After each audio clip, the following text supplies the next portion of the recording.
Позже, когда другие добивались успеха, он чувствовал себя отставшим. Но цветы не цветут одновременно, и его сезон пришел с бурями и славой.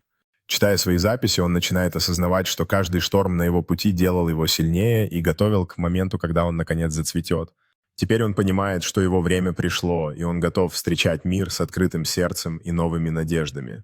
С друзьями рядом он празднует свое достижение, осознавая, что в жизни важен не только момент цветения, но и весь путь, который ведет к нему. Теперь, когда он обрел уверенность, он сажает новые семена, зная, что его история только начинается. Каждый день он ухаживает за своим садом, понимая, что каждый цветок как, и он прошел свой путь к процветанию. Он устраивает встречу для друзей, чтобы отпраздновать свое достижение и вдохновить других делиться своими собственными историями о преодолении трудностей. Собравшись вместе, они слушают его слова о том, как важно не сдаваться и верить в себя, несмотря на жизненные испытания. Вместе они сажают новые цветы, создавая не только красивый сад, но и крепкие связи, основанные на поддержке и дружбе.